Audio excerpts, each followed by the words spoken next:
Hi, everybody. Janet Swilly here at Joppa Ranch, Prayer Pond Ministries, and we are studying the 8th and ninth chapter of the book of Matthew. And Matthew is focusing on the miracles that Jesus performed early in his ministry. In verses 1 through 4, we see Jesus heal the leper.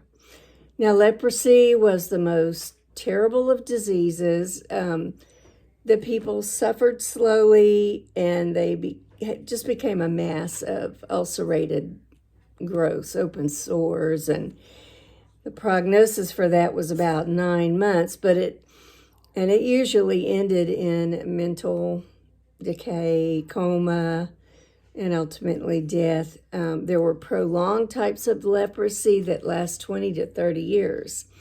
And that was progressive, and the men or women, whoever had it, died inch by inch.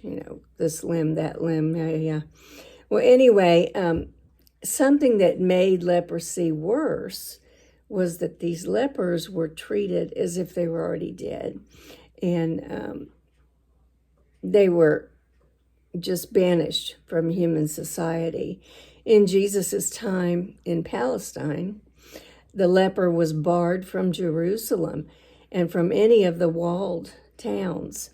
Even in an open place, it was illegal to greet them.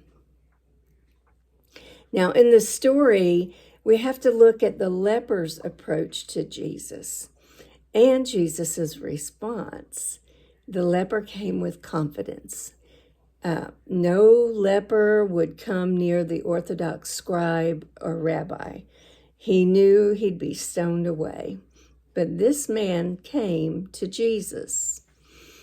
He came with humility, and he didn't demand healing. He said, "If you will, you can cleanse me." There's a principle here for us, and it's that a humble heart's need finds its way to Jesus.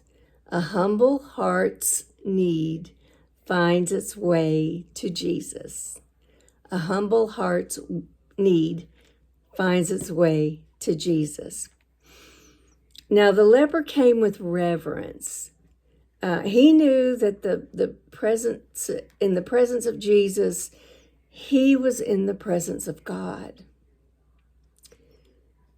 When we're confronted with Jesus, we're confronted with love and the power of the Almighty God. Now, Jesus's reaction was one of compassion.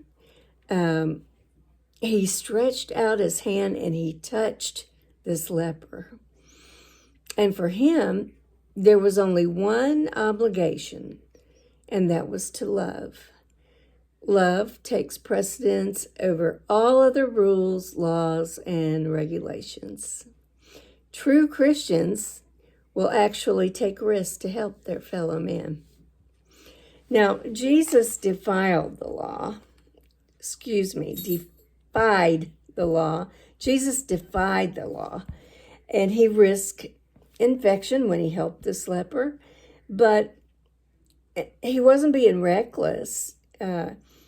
He did order the man to keep silent, and if this man went out and broadcast what Jesus had done for him, there would have been a rush to install this man with his power as a leader and a military commander. So at the time, Palestine was an occupied country and was actually a very inflammable country. It lived through revelation after revelation, leader after leader after leader, only to be eliminated by Rome.